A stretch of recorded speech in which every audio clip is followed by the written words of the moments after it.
Muy buenas noches con todos y todas. Les damos la bienvenida al ciclo de conferencias al celebrarse el 48º aniversario del capítulo de Ingeniería Química del Colegio de Ingenieros del Perú, Consejo Departamental de Lambayeque. Nuestro capítulo está presidido por el ingeniero Óscar Sosa Santa Cruz, quien el día de hoy inaugurará las palabras de bienvenida e inauguración de este ciclo de conferencias en la semana de aniversario del 18 al 21 de enero del 2023. Tenemos en esta semana, el día de hoy, dos conferencias. La primera es sostenibilidad en la industria, cuyo ponente es la ingeniera Janet Segner-Schuller, y luego tenemos la conferencia Visión Estratégica de la Industria del Recubrimiento en el Perú, por el ingeniero Javier Henry Arbaiza Torres. Para el día jueves tenemos también dos conferencias virtuales denominadas Retos en los descubrimientos de nuevos medicamentos en la industria farmacéutica, cuyo ponente es el ingeniero Ernesto Daniel Cárdenas Malca. Y luego culminamos con la importancia del hidrotratamiento de los combustibles en la economía de la energía del país, también por la ingeniera Janet Sender-Schuller. El día viernes hay conferencia presencial, caracterización de compuestos volátiles utilizados en la técnica del SPME, por la ingeniera Flor del Pilar Montenegro Chancafe. Y culminamos ese día con la conferencia Medio Ambiente y Desarrollo Sostenible a cargo del ingeniero Pablo Molinero Durán. El día sábado tenemos las conferencias presenciales con la participación del ingeniero Pedro Ángeles Chero con el tema Hidrógeno Verde para la industria en el escenario de 1.5 grados centígrados, y culminamos con la conferencia a cargo del ingeniero César Augusto Montesar Bulú con tratamiento alternativo para la remoción del arsénico en aguas de consumo humano.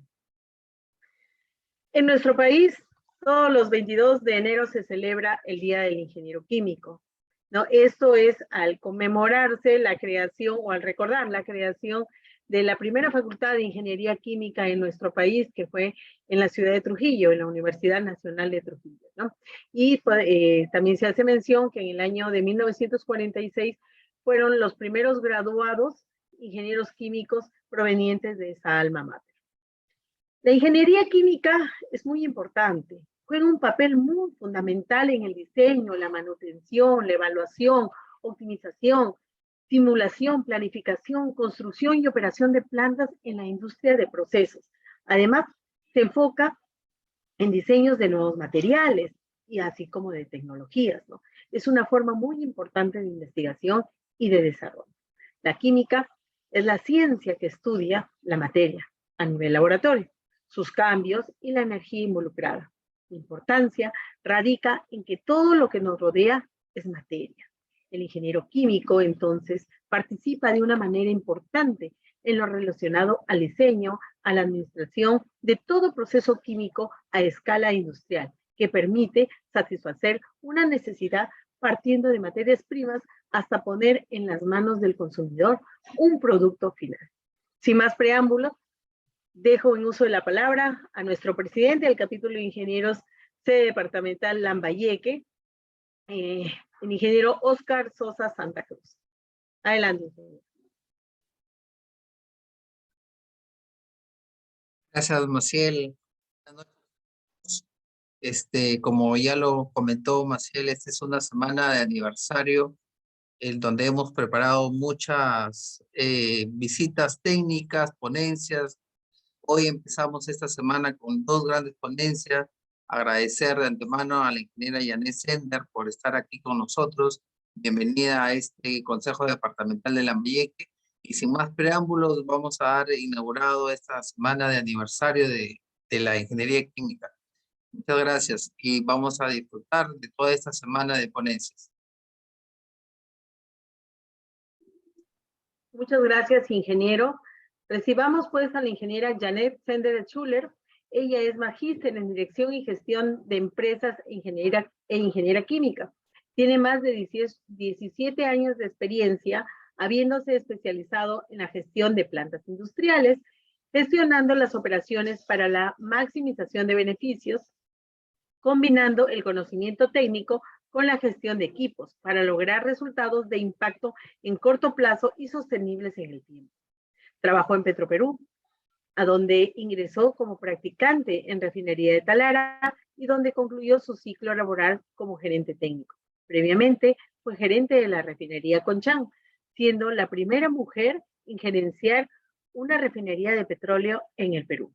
Actualmente se desempeña como gerente de operaciones de la Fundación y Refinería de Pisco, ¿no? Recibamos pues a la ingeniera Janet Schuller. Bienvenida, ingeniera.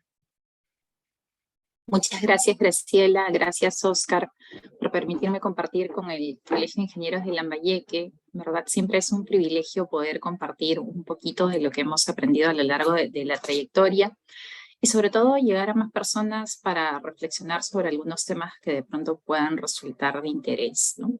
Entonces, cuando coordinaba esta charla, hablábamos sobre de qué hablar y habíamos visto este tema hace un tiempo en unas conferencias de AIQE, y es Ingeniería Química para una Industria Sostenible en el Perú, ¿no? ¿Y por qué este tema? ¿Por qué Janet viene con sostenibilidad y nos da una charla sobre fundición de estaño o sobre refinación de petróleo?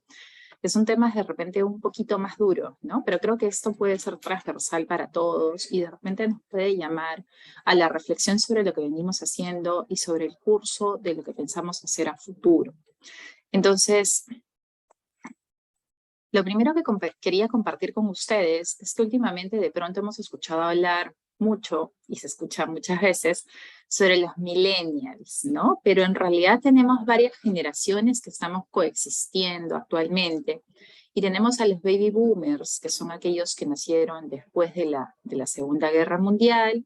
Y luego tenemos a la generación X, que va desde el 65 hasta el 80, donde probablemente estemos muchos de los que están aquí, o a los millennials, que somos la generación que sigue, del 81 al 96. Y luego tenemos a los centennials, que son los más jovencitos, que son los chicos que hoy ya están saliendo de la universidad. Y finalmente la generación alfa, que son los chicos que ahora están en el colegio, los pequeñitos que todavía no están en la vida profesional, ¿no? Y cada una de estas generaciones tiene una característica distinta. Por ejemplo, los baby boomers, hasta la generación X incluso, estaban muy abocados a lograr estabilidad. ¿Por qué? Porque habían vivido en una época de inestabilidad, que fueron las carencias que estuvieron en la guerra y demás. Entonces, un baby boomer entraba a trabajar a una empresa y esperaba, así como decía Graciela cuando me presentó de practicante hasta gerente, pues recorrer toda su trayectoria profesional en esta empresa, y lo que más le preocupaba era la estabilidad. Eso significa que podía hacer algunos sacrificios con tal de mantener su trabajo, o podía, digamos, de alguna forma priorizar sobre otras cosas el trabajo. Mientras que, por ejemplo, los millennials son una generación que ha tenido necesidades más satisfechas. Entonces, al tener necesidades más satisfechas, su necesidad de estabilidad es mucho menor, porque no tienen miedo a cambiar de trabajo, a mudarse de casa, a no tener una casa. O sea, el sueño de las generaciones nuestras siempre es el sueño de la casa propia. ¿Quién no lo ha escuchado? Mientras que a un millennial no le preocupa tener una casa propia, vive en un cuarto rentado, comparte un departamento con un amigo, qué sé yo. Y ni se diga de los centennials, ¿no? Que son mucho más ágiles, ellos ya nacieron con la computadora, con el celular en la mano. Entonces, para ellos todo es como súper inmediato porque están acostumbrados a recibir la información mucho más rápido. ¿Y esto qué cosa hace? Hace que el perfil del consumidor cambie. Entonces, disculpen que la resolución no sea buena, pero lo quería compartir con ustedes. Entonces, estas aspiraciones de los consumidores son solo millennials y centennials, o sea, la gente que nació entre el 81 y el 2012, o sea, los que hoy de alguna forma son las personas que tienen 41, 42 años, hasta los chicos que están en el colegio, ¿no? Entonces, en la secundaria. Entonces, miren cómo es la aspiración de los consumidores. Cuando son muy jóvenes, o sea, hasta los 20 años, Lo primero que priorizan es la prosperidad en el trabajo, ganar dinero, la salud, y luego viene el tema del tiempo con la familia. Pero a partir de los 20 años, estas dos generaciones, que son hoy las que básicamente están comprando mucho más, porque son las que tienen los hijos pequeños, las que recién se están comprando las casas, las que recién se están comprando los carros y demás, y que todavía no tienen de alguna forma la vida resuelta, a partir de los 20 años empiezan a priorizar. Perdón, me voy a jalar por acá, hay un puntero láser.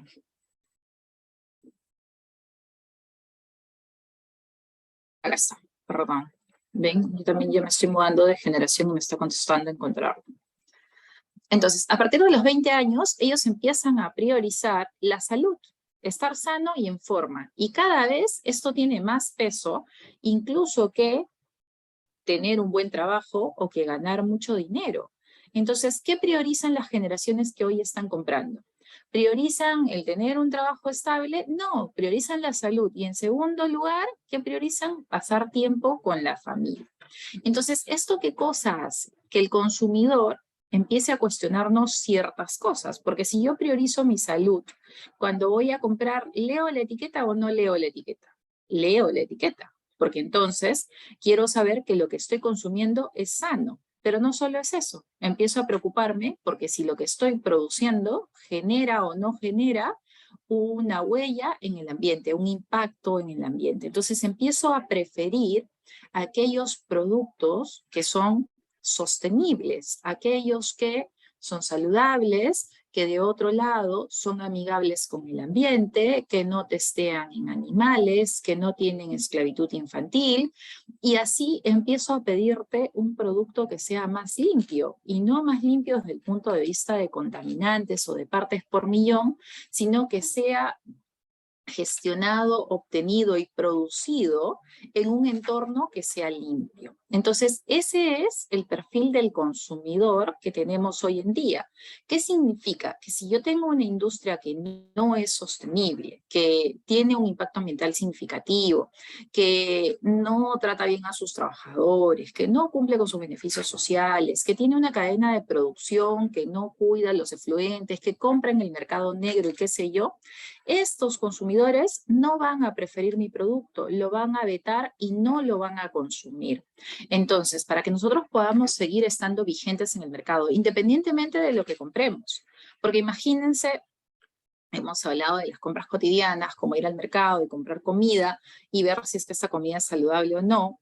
Pero ahora imagínense que alguien se compre un celular y sea un millennial, un centennial, y de pronto sepa que ese celular fue fabricado en algún lugar donde hay esclavitud infantil. Muchas empresas dejaron de vender ropa o bajaron sus ventas porque justamente se empezó a publicitar esto, ¿no? Cómo es que las grandes marcas finalmente fabricaban la ropa en los países donde la mano de obra era más barata. Y la gente como que se hizo el costado y dejó de comprar. Entonces, esta curva que vemos aquí, donde este corazoncito, que es estar sano y en forma, va creciendo y va tomando más prioridad, hace que tengamos que replantear la forma en que nosotros manejamos la industria, la forma en que tenemos nuestros procesos productivos para que podamos ir de la mano de los nuevos requerimientos de nuestros clientes. Entonces, ¿por qué la industria? Porque, como bien lo decía alguien en el chat antes de empezar la charla, los procesos industriales nos permiten transformar materias primas de bajo valor en productos de mayor valor agregado. ¿Y qué más? En productos que son útiles a la sociedad, ¿no? Entonces yo, a través de una refinería de petróleo, pues convierto el petróleo crudo, que no es útil tal cual viene, porque es una mezcla de muchos combustibles, en combustibles de diferentes especificaciones que me permiten trabajar o generar trabajo en diferentes máquinas como son los aviones, los carros, la carga pesada, los calderos y así sucesivamente. A través de la industria petroquímica convierto estos combustibles finalmente en plásticos y estos plásticos, si miramos a nuestro alrededor, están en todos lados y han hecho que muchos productos hoy no sean accesibles. Hoy podemos comprar un escritorio de melamine y esto es mucho más barato que si tuviéramos que comprarlo de madera, porque la madera es escasa y además tiene un impacto por la tala. Entonces, toda la industria de plásticos ha facilitado muchísimas cosas hoy en día. tenemos el tema de los metales, ¿no? Los metales, como los encontramos en el subsuelo, como óxidos o como sulfatos, no nos son útiles. Entonces tenemos que transformarlos en metales puros para que estos metales puros luego puedan usarse como tales o puedan aliarse, y de esa forma podemos aprovechar mejor sus propiedades. Y para eso tenemos las fundiciones, las plantas metalúrgicas, ¿no? De otro lado tenemos el papel y el cartón, que lo necesitamos para documentar, para escribir, para embalar y para tantas cosas que hacemos con el papel y cartón. Y así seguimos contando, ¿no? Tenemos pinturas, cerámicos, alimentos, y todo se va transformando a través de los procesos industriales. O sea, para obtener cada una de estas cosas que necesitamos, el jabón con el que nos bañamos cada día, necesitamos un proceso industrial. Y me gusta mucho este gráfico que en algún momento preparé justamente para un día de la ingeniería química, y es transformar la materia con el uso de la energía. Es ingeniero químico, el Perú necesita muchos más. ¿Y por qué el Perú necesita muchos más? Porque si dejáramos de exportar las materias primas que exportamos hoy y las transformáramos en producto de alto valor agregado, todo ese margen de procesamiento, de producción, y que finalmente nos permite convertir una materia prima de bajo valor en un producto de mayor valor agregado, se quedaría en el país. Generaríamos más trabajo y tuviéramos más ingresos, y la balanza comercial sería mucho más positiva. Entonces somos justamente nosotros, los ingenieros químicos, los llamados a hacer que el país tenga más industria, pero que tenga una industria que sea sostenible, que sea responsable y que nos permita generar productos de alto valor agregado, pero con toda una cadena de producción limpia, ¿no? Entonces, si ya entramos a ver el proceso productivo, entonces, un proceso industrial en grandes rasgos, independientemente de cuál sea, tiene una etapa que es de extracción y transporte de materias primas, porque al final nosotros vamos a necesitar una materia prima para alimentar al proceso. Por ejemplo, yo trabajé muchos años en refinación de petróleo, y entonces necesitas extraer y transportar el petróleo crudo hasta la refinería de petróleo, que es el lugar donde ocurre el proceso productivo. En el caso de, por ejemplo, la metalúrgica donde estoy ahora, necesitas extraer y transportar el concentrado hasta la fundición para que pueda ser transformado en metales puros. En el caso de una planta agroindustrial, pues necesitaremos cosechar las frutas o las verduras y llevarlas hasta la planta para que sean convertidas en conservas o sean debidamente preservadas para que puedan venderse en el mercado internacional. Y así, todos los procesos tienen una etapa donde las materias primas son producidas o extraídas y se transportan.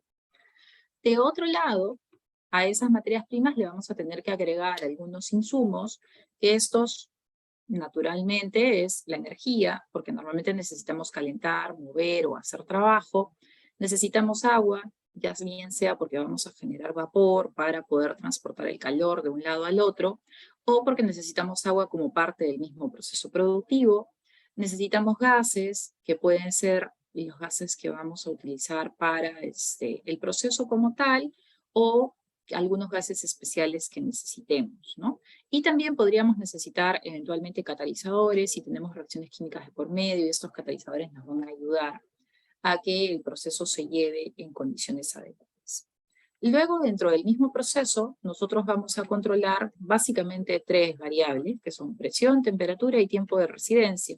Controlando esas 3 variables, nuestro proceso debería darnos los resultados esperados, y una vez que tengamos esos resultados, vamos a tener emisiones y efluentes. ¿Qué emisiones y efluentes? Los gases de combustión, los efluentes líquidos, tendremos vapores, tendremos residuos sólidos, y todo eso va a acompañar de alguna forma al producto que nosotros estamos queriendo colocar en el mercado, y que debe cumplir con los requisitos de nuestro cliente, y que tiene una etapa de transporte final que es para poderlo llevar al cliente o al lugar de donde lo vamos a despachar, dependiendo de los términos en los que se haya hecho el contrato comercial.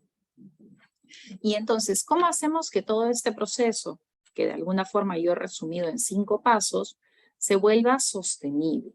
Entonces, hay una primera etapa, que es que si nosotros no somos los productores de materia prima, entonces no tenemos el control absoluto sobre lo que ocurre en el productor de materia prima, pero nosotros podemos aplicarle al productor de materia prima, o sea, a nuestro proveedor, compliance.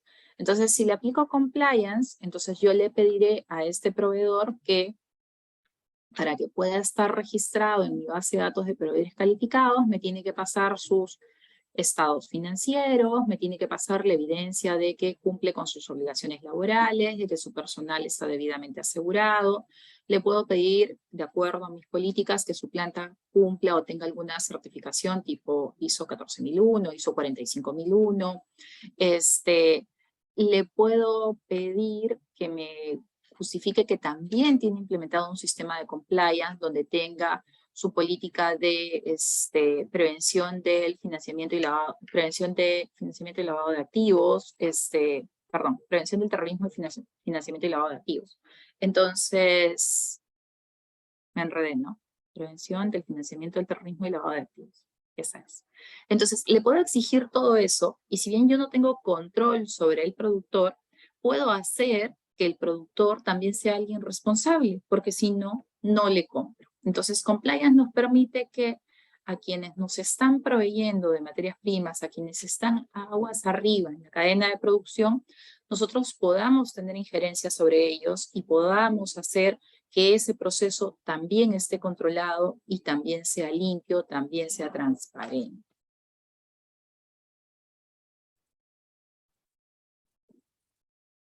De otro lado, tenemos los insumos. ¿Y cómo vamos a controlar el tema de los insumos? Entonces, para los insumos podemos ver varias cosas. Los insumos también van a tener un proveedor y a este proveedor también le podemos aplicar compliance. Pero en adición, nosotros ya como planta que utiliza estos insumos, podemos ver algunos parámetros como por ejemplo la huella de carbono, que significa qué tan eficiente estoy siendo en el uso de la energía. Y si esta energía que estoy usando hoy en día es energía de fuentes renovables o es energía de fuentes no renovables. Entonces, la huella de carbono es una forma de medir qué tan intensivo soy yo en el uso de de la energía y si es que esta energía es renovable o no. De otro lado, puedo medir también la intensidad hídrica, que significa cuánta agua consume mi proceso productivo.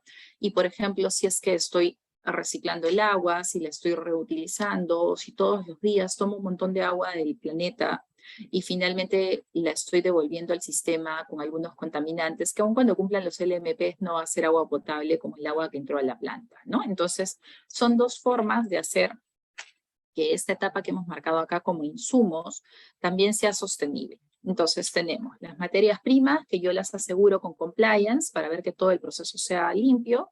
Del otro lado tenemos los insumos a los que también les aplico compliance, pero también puedo medir huella de carbono e intensidad hídrica. Y luego tenemos el proceso como tal.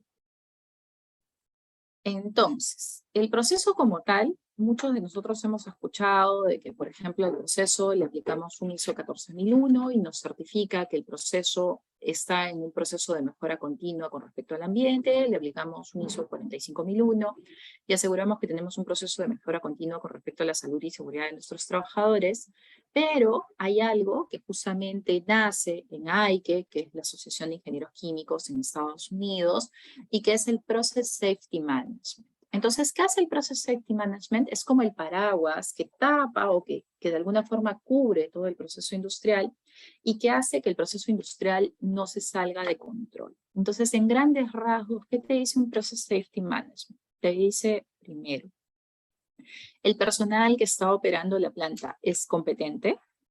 ¿Cómo has capacitado al personal? ¿Qué más te dice? Si haces cambio en el proceso y modificas, ¿has sensibilizado con el personal que está en planta los cambios que vas a hacer? Ellos los conocen, los has reentrenado sobre los cambios que has hecho para que cuando ellos vengan a operar, operen nuevamente sobre algo que conocen, o modificaste, abriste o cerraste la válvula y la dejaste ahí y el operador se enteró porque llegó en la noche y había una válvula nuevecita y no sabe para qué sirve. ¿Qué más te dice?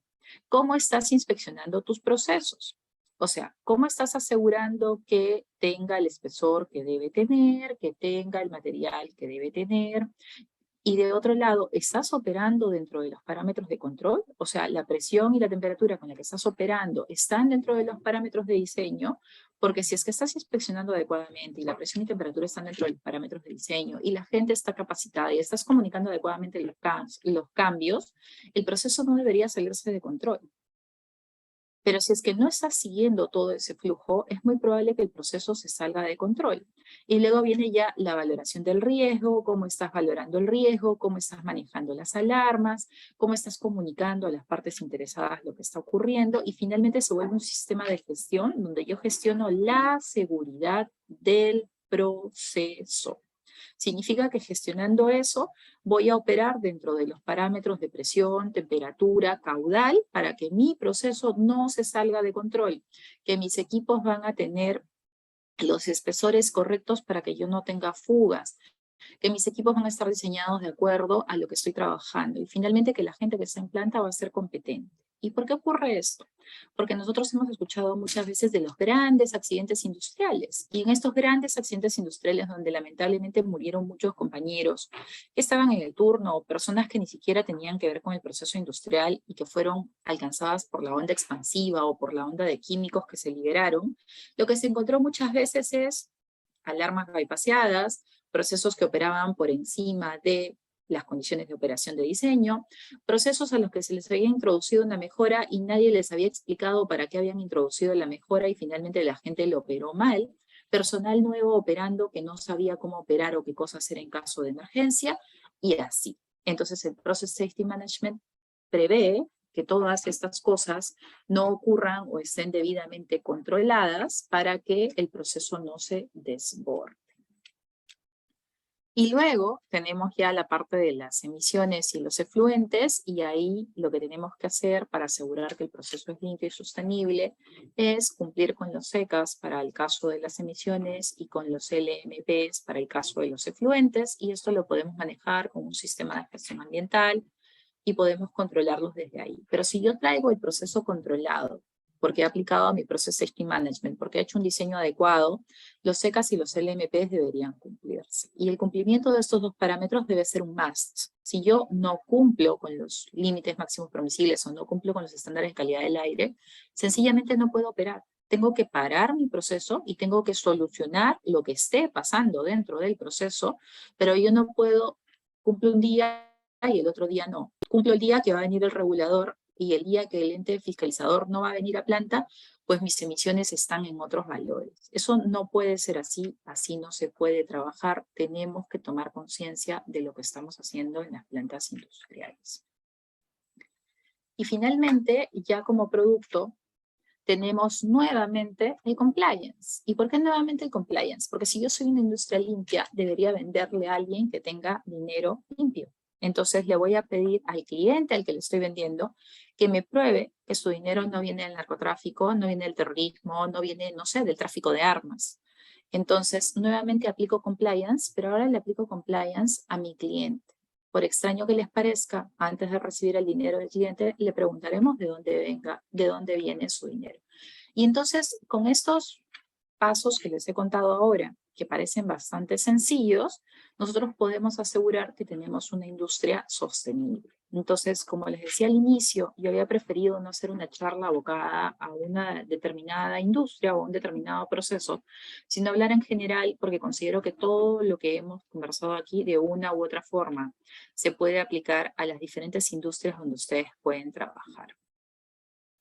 Y luego tenemos algo que también es súper importante, y es cómo nosotros podemos hacer que el proceso sea sostenible, porque finalmente si por cumplir con todo esto yo no genero margen de procesamiento, el inversionista no pone su dinero en mi proyecto y finalmente no hay industria. Entonces nosotros tenemos de un lado el precio del producto sobre el cual nosotros no tenemos control, porque el precio finalmente está dado por la oferta y la demanda en el mercado. Tenemos el costo de la materia prima, sobre el que tampoco tenemos control, porque también va a estar dado por la oferta y la demanda del mercado. Tenemos el costo de los insumos, sobre lo que tampoco tenemos control. El costo de mano de obra, sobre lo que podemos tener cierto control, pero si sumamos costo de materia prima más el costo de insumos, el costo de mano de obra, y lo restamos del precio del producto, vamos a tener el margen de procesamiento en el medio. ¿Y qué es sobre lo que nosotros sí tenemos control y cómo podemos hacer que ese margen de procesamiento crezca haciendo el proceso productivo más eficiente? Y ahí estamos los ingenieros químicos, levanten la manito.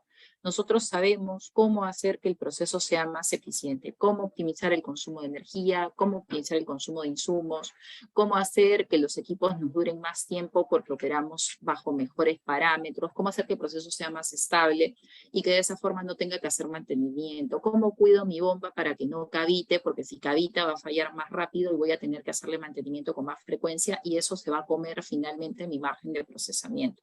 ¿Cómo hago para prevenir la corrosión en lugar de tener que cambiar todo el equipo en un plazo muy corto? Entonces, cada una de esas acciones que nosotros hacemos para que el proceso sea más eficiente nos permiten mejorar el margen de procesamiento y hace que esta industria finalmente pueda vivir, porque sin margen, pues no hay rentabilidad y si no hay rentabilidad, no hay planta que produzca. Entonces, cuando nosotros tenemos la industria, ¿qué beneficios nos da? Generamos ingresos para la industria extractiva, o sea, para el productor de materias primas, generamos empleo en el productor de materias primas, generamos empleo en la industria, dinamizamos la economía y finalmente, como les decía al inicio, tenemos un efecto positivo en la balanza comercial porque toda esta dinamización de la economía y todos estos ingresos para los trabajadores y para los inversionistas es dinero que se queda en el país y eso genera más empleo, genera más compras y demás, ¿no? Entonces, finalmente vamos haciendo que el país crezca. ¿Cuáles son los retos de la industria? Poner una planta en el país no es fácil.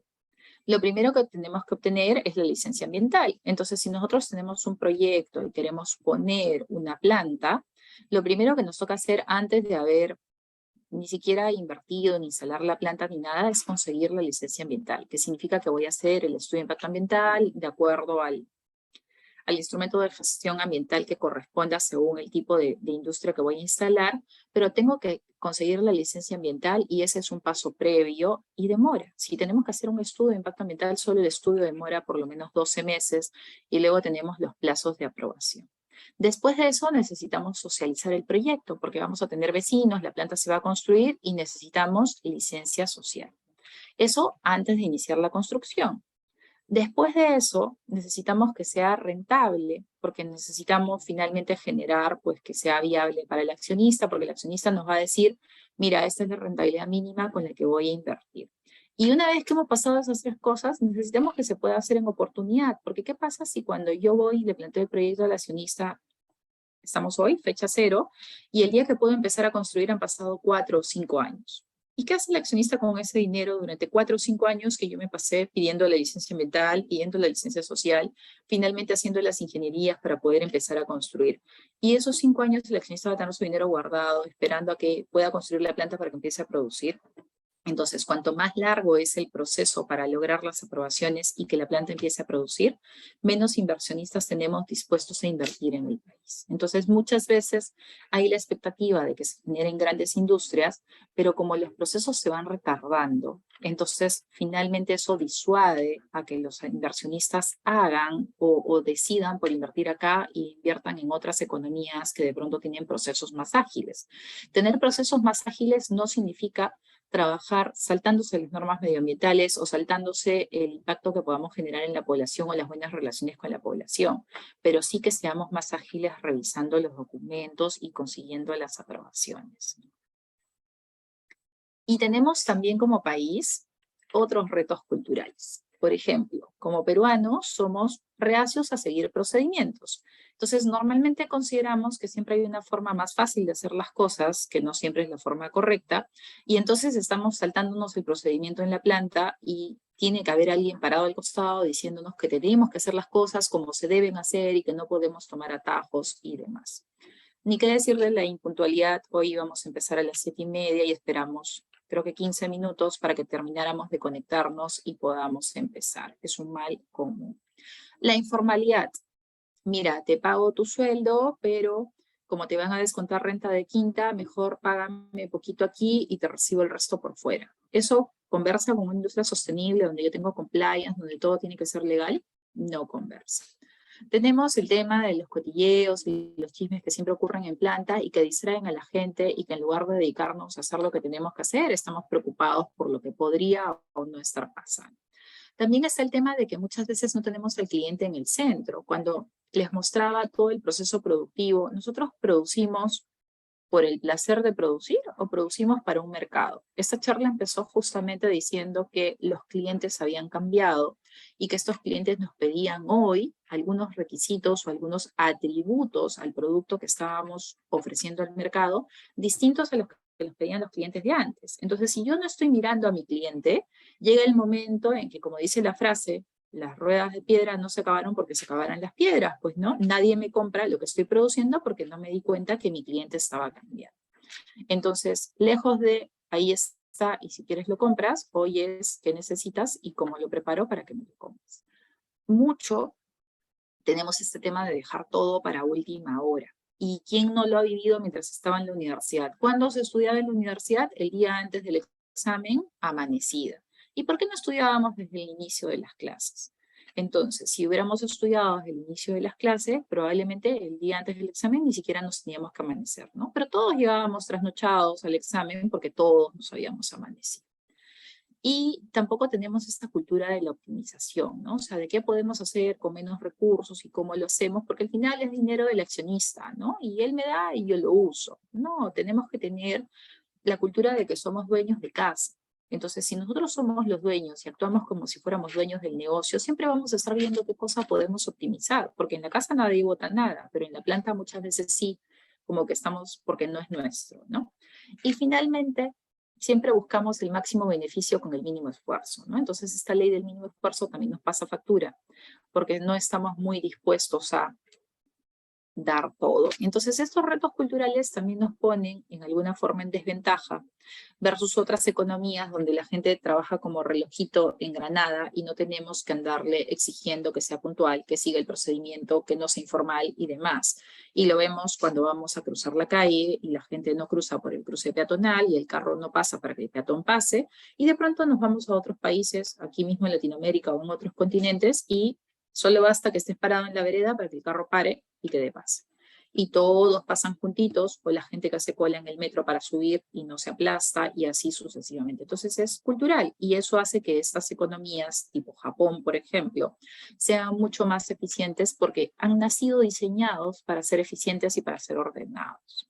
Entonces, poco a poco, seguro vamos a ir cerrando estas brechas que tenemos, ¿no? Y entonces, ya para cerrar la charla, como hemos dicho, la industria formal nos da la oportunidad de tener empleo formal, generar ingresos para el país y de alguna forma de desarrollar tecnología propia.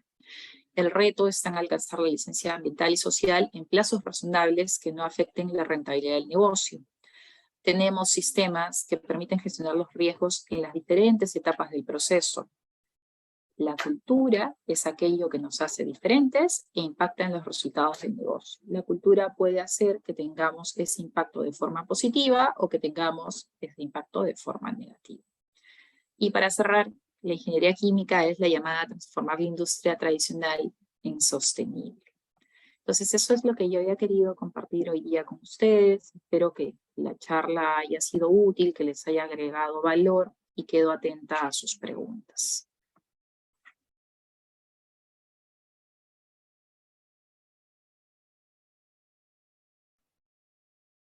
Estimados participantes, saludamos primero la ponencia tan brillante de la ingeniera Janet Fender, agradeciendo la participación en este ciclo de conferencias.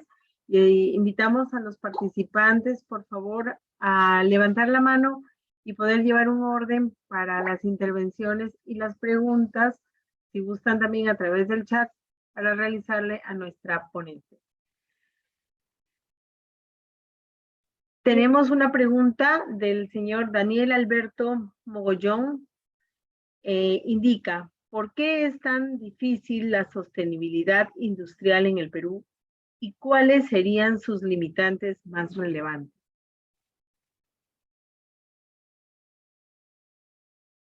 Gracias, Daniel, por tu pregunta. Yo creo, particularmente porque no soy dueña de la verdad, que uno de los temas que tenemos es que hay muy poca industria nueva, ¿no? Entonces, cuando tú diseñas una planta nueva, digamos que ya la diseñas con todos esos nuevos sistemas que originalmente no se habían considerado. Pero como hemos dicho en la presentación, para instalar plantas nuevas en el país tenemos todas las limitaciones o todos los plazos súper largos para la licencia ambiental y la licencia social, y eso ha disuadido que tengamos, digamos, nuevas industrias que vengan ya con estas nuevas políticas.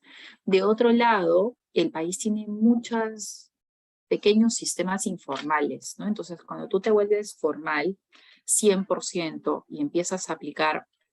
Alguien me escribió al chat interno y me preguntó si es que compliance era una palabra en español. No, compliance es una palabra en inglés y la traducción específica es cumplimiento. Entonces, pero se llamaría como sistema de cumplimiento y creo que finalmente es un sistema de gobernanza. Entonces, es como empiezas a aplicar este sistema de gobernanza, empiezas a cerrar los proveedores que te pueden suministrar materias primas y demás, y tu proceso empieza a encarecerse. Entonces, si tenemos industrias que tienen márgenes muy pequeñitos y yo quiero hacer todo formal, probablemente lo que va a pasar en el camino es que me voy a llevar el margen y la industria va a terminar quebrando. Entonces, esa es la realidad, ¿no? Entonces, lo primero que nos tocaría hacer es hacer el proceso más eficiente para poder subir el margen y que este mayor margen pueda absorber estos mayores gastos. Un ejemplo de esto es, por ejemplo, la nueva refinería de Talara. Entonces, esa nueva refinería de Talara es una planta que se hizo para cumplir con una norma legal que está referida al contenido de azufre de los combustibles. Sin embargo, cuando nosotros vamos a la estación de servicio y recargamos un combustible que tiene menos contenido de azufre que otros, no pagamos más por ese combustible que tiene menos contenido de azufre.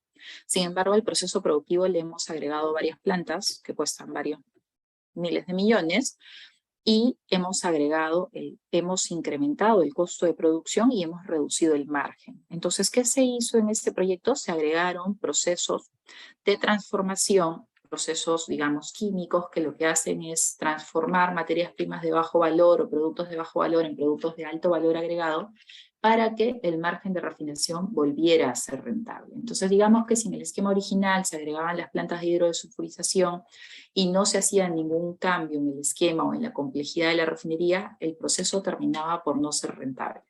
Pero si es que sobre ese esquema original nosotros agregábamos mayor complejidad, entonces esta mayor complejidad de alguna forma absorbía el mayor gasto que teníamos para poder cumplir con la regulación ambiental.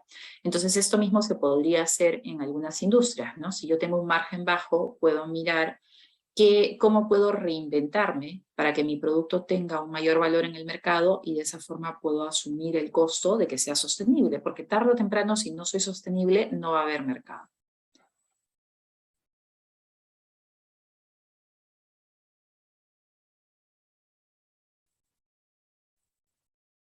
Gracias a ti, Daniel.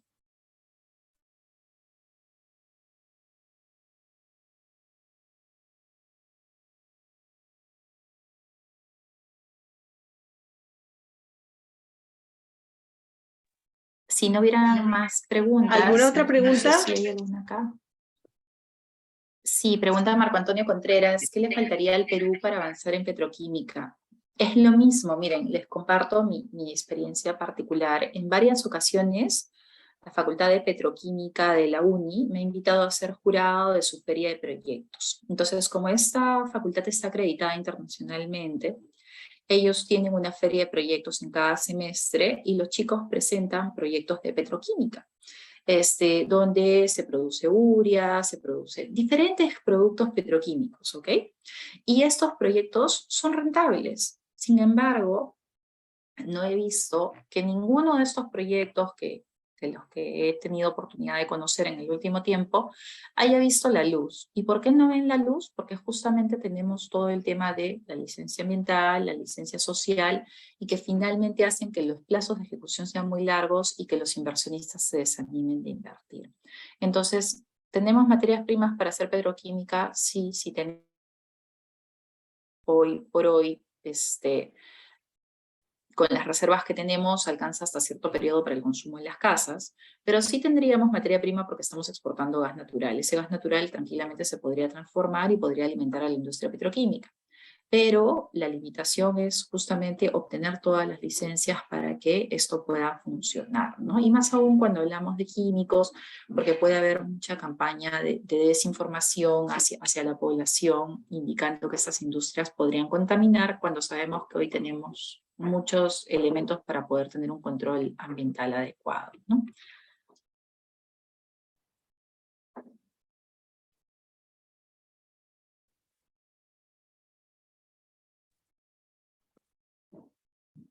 Bien, ¿alguna otra pregunta a los participantes?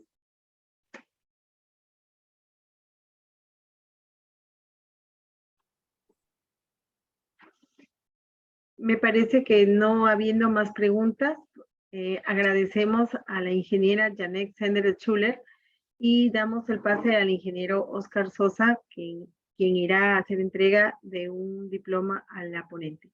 Un momento, por favor. ¿Me permite, puede dejar de compartir, ingeniera, para poder compartir yo el diploma?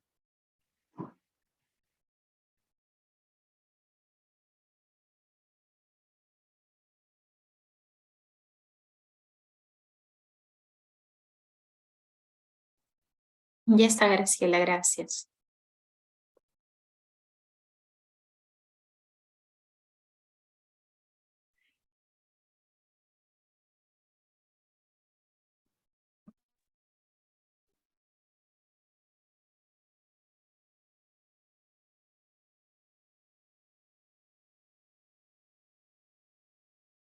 Ingeniero Oscar Sosa.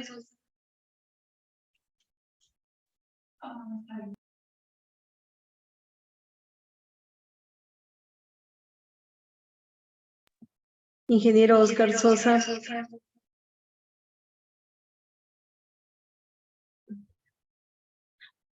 Me parece que tiene algún problema con su audio.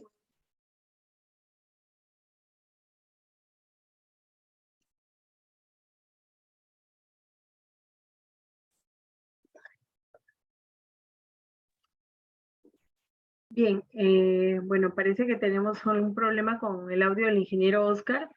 El Colegio de Ingenieros del Perú, Consejo Departamental de Lambayeque, otorga el certificado a la ingeniera Janet Sender-Schuller por haber participado como ponente en la conferencia Sostenibilidad en la Industria, desarrollado por el capítulo Ingeniería Química el día 18 de enero del 2023 con una duración total de 3 horas académicas. Chiclayo, enero 2023.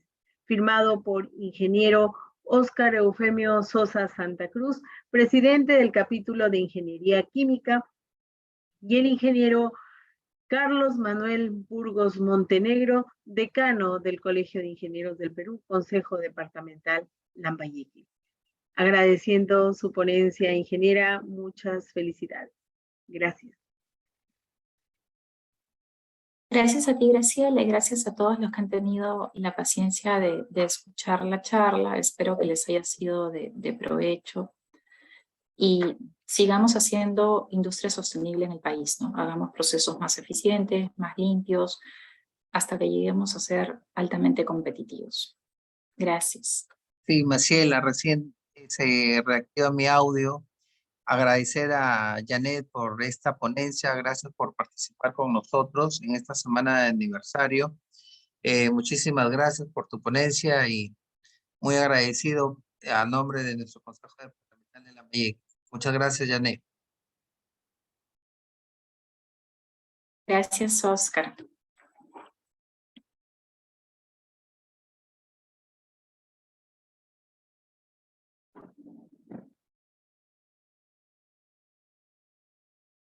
Muy bien, Maciel, creo que vamos a continuar con la otra ponencia a cargo del ingeniero Rumbel. Solamente vamos a esperar que pueda ingresar el ingeniero, por favor, para que lo puedan dar el pase.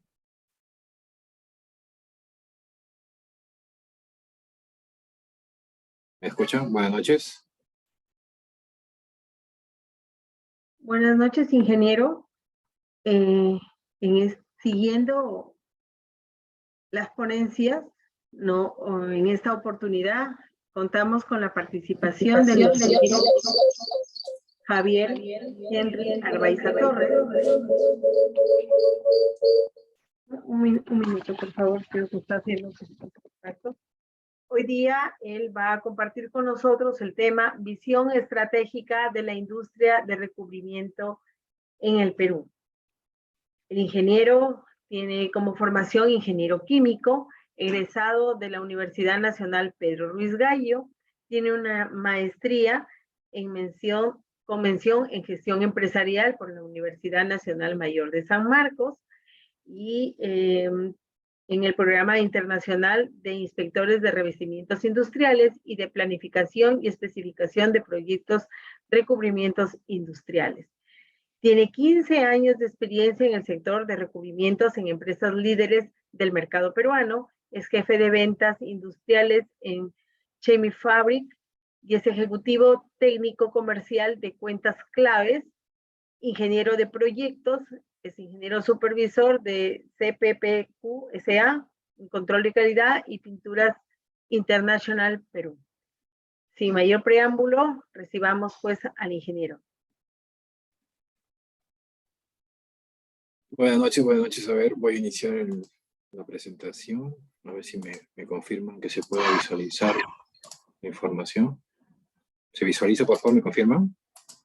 Sí, ingeniero. Bueno, muchas gracias. Buenas noches con todos los presentes. Efectivamente, soy egresado de la Universidad Pedro Ruiz Gallo, ¿no? Y como se menciona, tengo 15 años en el sector de recubrimientos.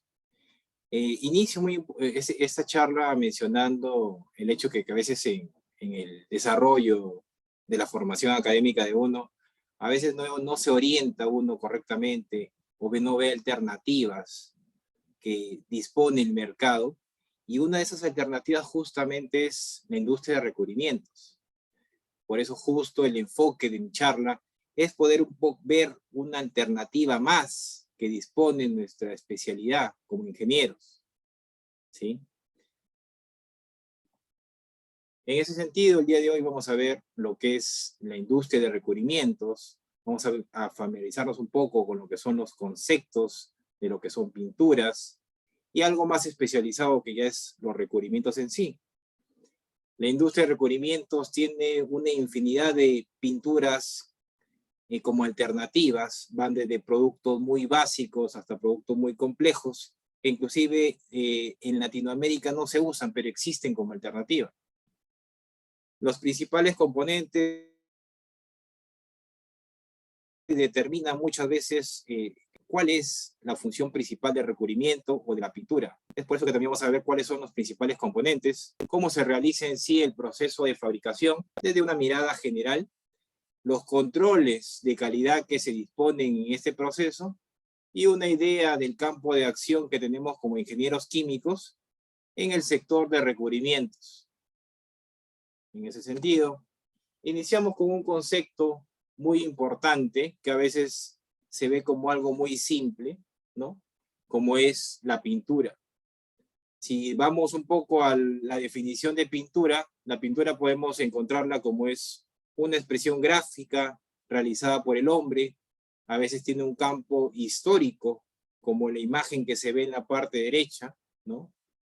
O a veces simplemente es un tema estético, y en algunos casos funcional. En el caso de la imagen de la parte derecha, ¿sí? Es la primera pintura encontrada en Indonesia y realizada por los primeros hombres, en la cual se observa gráficamente la expresión de aquel hombre en ese momento, era netamente el enfoque de la casa, ¿no? Entonces, eso es la pintura, ¿no? Es una expresión gráfica. Y que si nos vamos a la definición en sí, es un material pigmentado que básicamente puede ser utilizado sobre una superficie con algún tipo de funcionalidad. Pero si nos vamos un poco más al concepto que es pintura bajo un enfoque industrial, ya nos vamos al campo de lo que es un recubrimiento. ¿Y qué es un recubrimiento? Al igual que la pintura, es una mezcla líquida, pero en algunos casos puede ser sólida, porque también existe pintura electrostática, ¿sí? ¿Dónde podemos encontrar ese tipo de pinturas? Si hablamos de pinturas líquidas, ¿no? Podemos irnos a algún lugar muy simple como es una ferretería, o quizás un Sodima, que es ahora una alternativa de disposición de este material. Pero este tipo de materiales, tanto líquido o sólido, cumplen una función una vez aplicado en una superficie. De esta manera, forman una película, y esta película puede tener un enfoque netamente estético, porque puede embellecer la superficie, pero si nos vamos hacia otro campo, como es la protección, ya hablamos en sí de lo que es un recubrimiento, ¿sí? En la imagen en la parte derecha podemos ver un tanque. Ese tanque le pertenece a Petroperú en la refinería Conchán, y ellos utilizan justo la pintura buscando un fin principal: evitar la corrosión, que es justo el campo de acción que desarrolla la pintura. ¿Sí? Si nos vamos un poco más al desarrollo de lo que son las pinturas, bueno, inician desde los años 1900 como tecnología, ¿sí? Uno de los primeros tipos de pintura que se encontraron fueron los aceites. Uno utiliza un aceite y puede conseguir la función de impermeabilizar. Entonces, desde ese tipo de estructura tan simple que puede ser un aceite, ya puede ser condicionado al término de pintura. Esa misma tecnología de los aceites, en el tiempo, fue desarrollándose un poco más. Ya encontramos las alternativas de las pinturas alquídicas, ¿sí? ¿Dónde podemos observar actualmente una pintura alquídica? Una pintura alquídica la podemos encontrar de igual manera en una ferretería. Comúnmente en el mercado la podemos encontrar con la denominación esmalte sintético, ¿sí?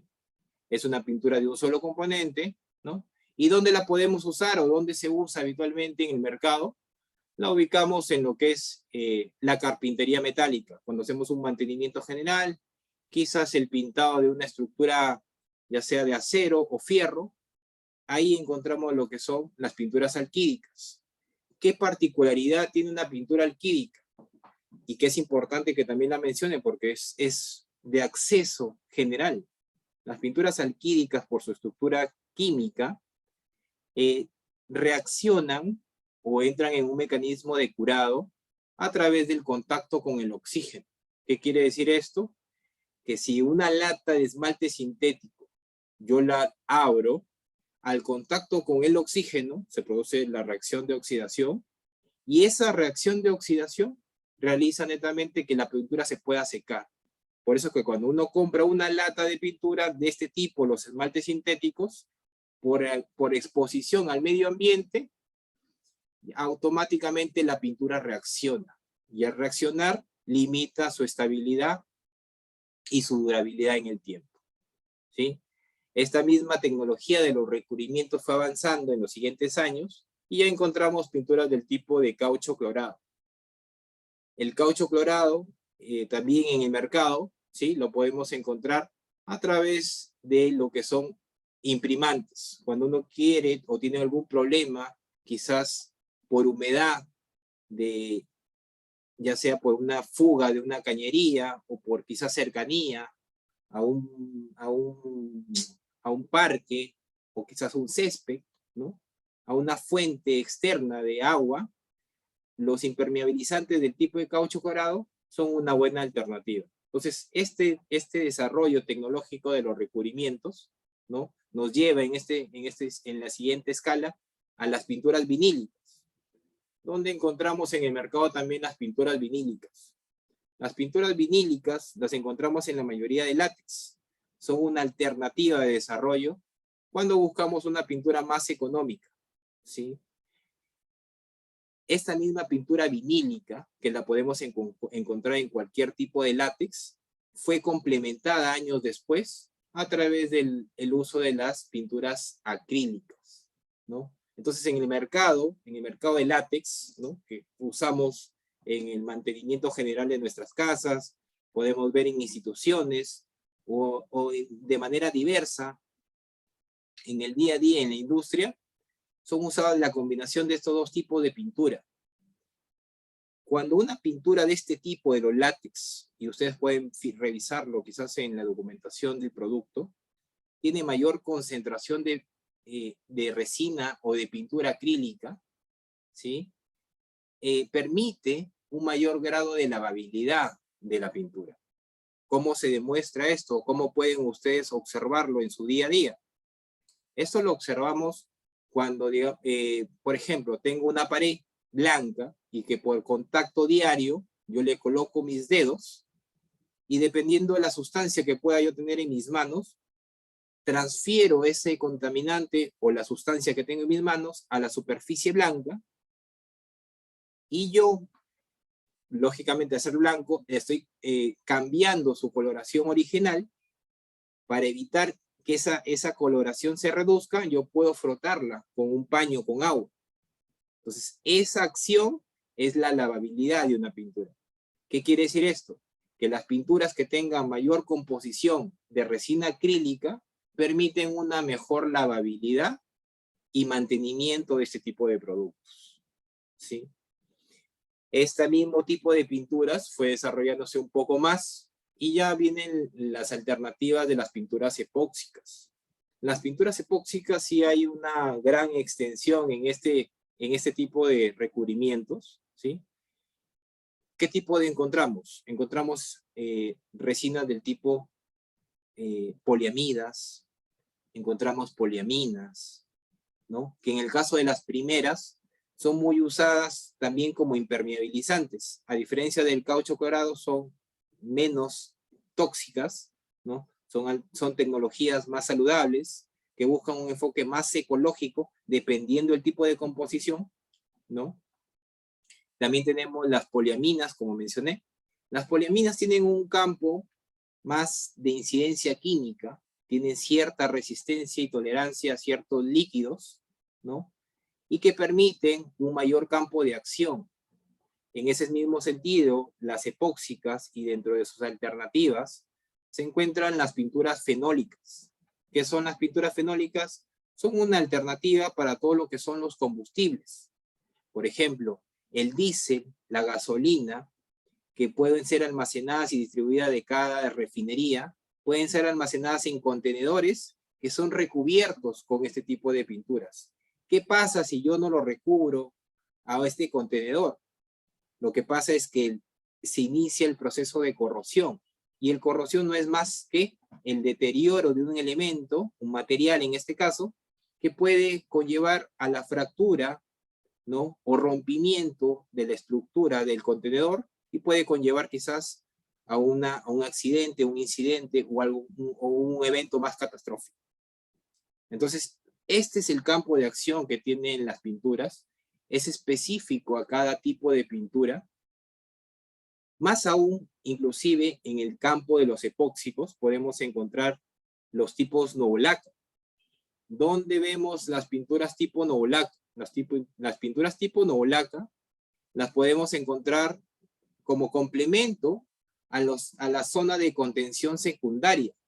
¿Qué es la zona de contención secundaria? Por ejemplo, yo tengo un tanque, ¿no? Que tiene la posibilidad de algún tipo de derrame, se le coloca una sola de demarcación para evitar que este químico pueda incidir, y a la vez se le coloca un recubrimiento. ¿Cuál es el objetivo de recubrimiento? Evitar que ese posible derrame pueda llegar al suelo y contaminar el suelo. Entonces, como pueden ver, el campo de acción de los recubrimientos es muy amplio, ¿no? Inclusive existen epóxicos que son compatibles con el agua. ¿Qué quiere decir esto? Que evitan que exista contaminación del producto. O sea, yo tranquilamente revisto un tanque y esto no genera toxicidad en el agua y yo la puedo consumir. Claro que tengo que cumplir con ciertos parámetros. Por ejemplo, parámetros internacionales son los brindados por la NSF, que es un organismo americano, que brinda ciertas condiciones para los materiales que pueden tener contacto con agua. Tanto es así el desarrollo de los recubrimientos, que pueden tener contacto también con lo que son alimentos. Una de las certificaciones que está vinculada con este campo es lo que refiere a la FDA, ¿no? Que también es una institución generalmente americana, ¿no? Y que da los pormenores de qué requisitos deberían tener este tipo de materiales para poder tener contacto con alimentos. Más allá de los epóxicos, ya vienen los poliuretanos. Los poliuretanos son una alternativa que trabajan con los epóxicos, pero de manera mejorada.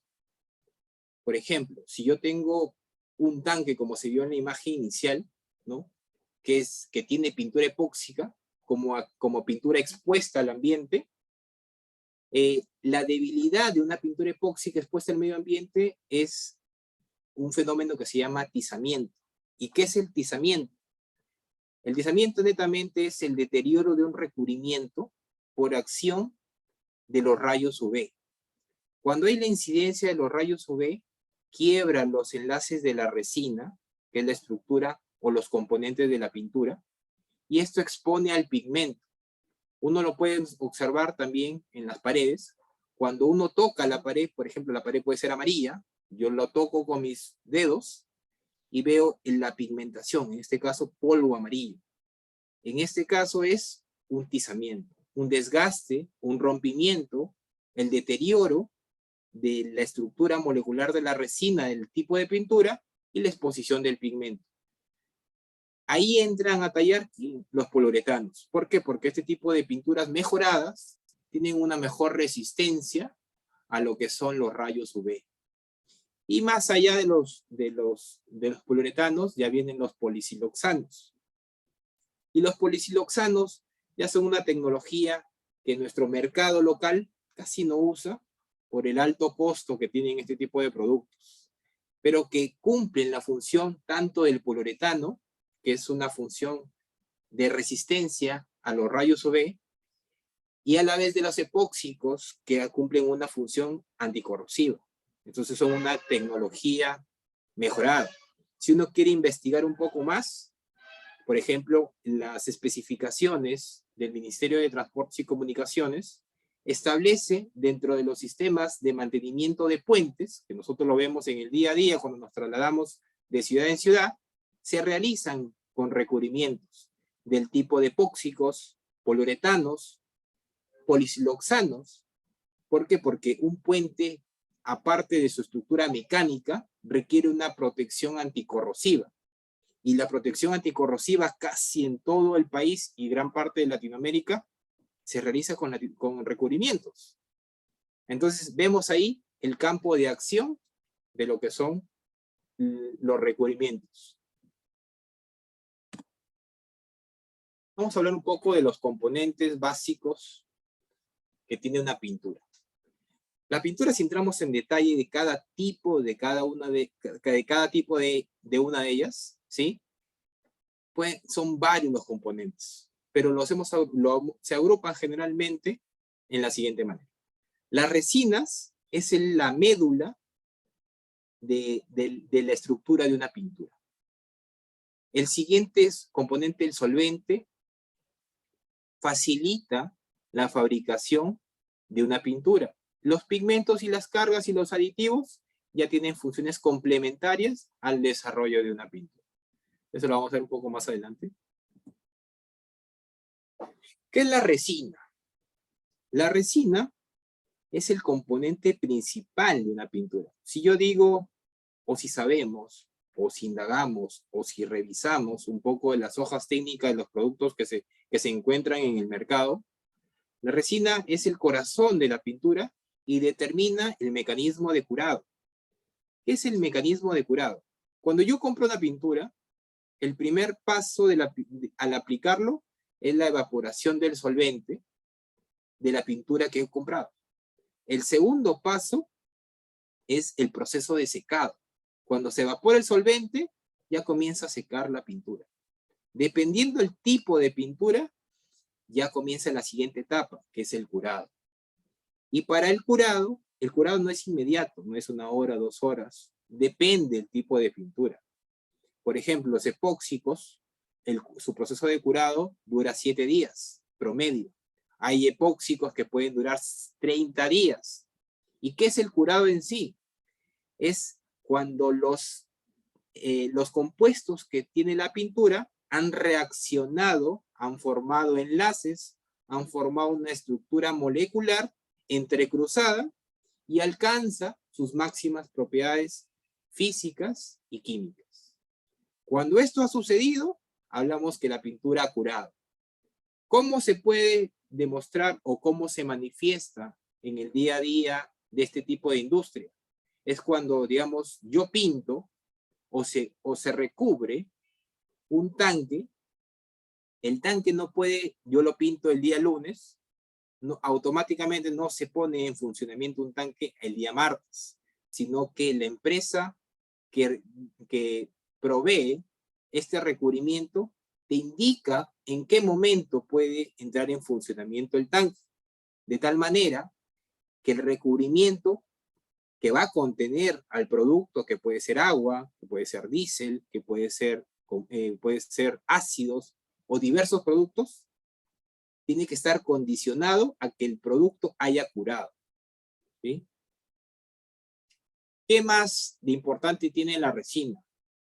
La resina determina el ambiente donde va a ser utilizada la pintura. Por ejemplo, si yo compro una pintura muy básica, quizás como un látex o un esmalte sintético, y yo vivo cerca al mar, el grado de corrosión va a ser inmediato. La estructura se va a comenzar a picar o perforar o agrietar, ¿no? O formar ciertas hendiduras, de tal manera que pierde material y puede generar quizás un accidente. Por ejemplo, basándonos en Lambayeque, ¿cuál es el ambiente más corrosivo por ubicación?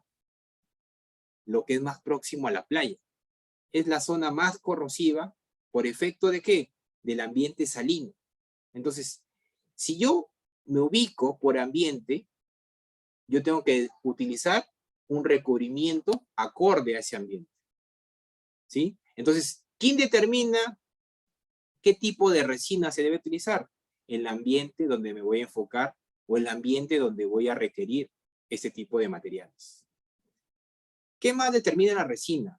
La resina es el principal componente que determina la adherencia de la pintura, ¿no? Hay ciertas evaluaciones que permiten evaluar qué tan adherida puede estar una pintura. Hablamos quizás de enlaces químicos, enlaces mecánicos. Depende del tipo de pintura que puede determinar un tipo de adhesión, ¿sí? ¿Qué más determina la pintura? La resina, disculpen. Determina el brillo, determina la dureza, determina la flexibilidad, ¿sí? Determina la resistencia química, como les mencioné, las novolacas. Y más aún, determina el nombre de la pintura. El otro componente importante, ¿no? Es los pigmentos. Los pigmentos intrínsecamente lo que te brindan es el color. Pero, ¿cómo los encontramos en el mercado? Generalmente son sólidos, pueden tener un origen tanto sintético como natural, ¿no? ¿Qué tipo de pigmentos son comunes? Bueno, hay óxido de hierro, fosfatos, cromatos y diversas sales que pueden, y otros sintetizados, ¿no? Que básicamente los podemos encontrar como parte de los minerales, ¿no? ¿Qué propiedades tienen los pigmentos? Una de las propiedades importantes del pigmento es la opacidad. ¿Y qué es la opacidad? La opacidad es la propiedad mediante el cual un material oculta a otro. Por ejemplo, si yo tengo en esta palma un color morado y yo tengo en esta palma un color amarillo, es esa capacidad de poder ocultar el color previo. ¿Sí? Eso es la opacidad. Si lo llevamos a un ejemplo práctico, ¿no? Cuando uno quiere hacer un mantenimiento no sé, de mi casa, por ejemplo, mi casa está pintada de azul y yo quiero cambiarlo a un color blanco, a un color amarillo, ¿no? Si la pintura es que tiene un correcto control de opacidad, yo al aplicar el amarillo debería cubrirlo. Si no lo cubro, el fenómeno que se ve es translúcido, ¿no? Que se ve el recubrimiento anterior. Entonces, no está cumpliendo efectivamente con la propiedad de opacidad que tienen los pigmentos y por defecto la pintura. Para que pueda cumplir esto, hay algunos parámetros. Uno es aplicar al espesor que se recomienda y a las condiciones operativas del producto, ¿no? Haciendo también un acotamiento con la recomendación para poder realizar ese tipo de cambios de colores oscuros a colores claros, se realiza utilizando en ese intervalo un color blanco. ¿Y por qué un color blanco?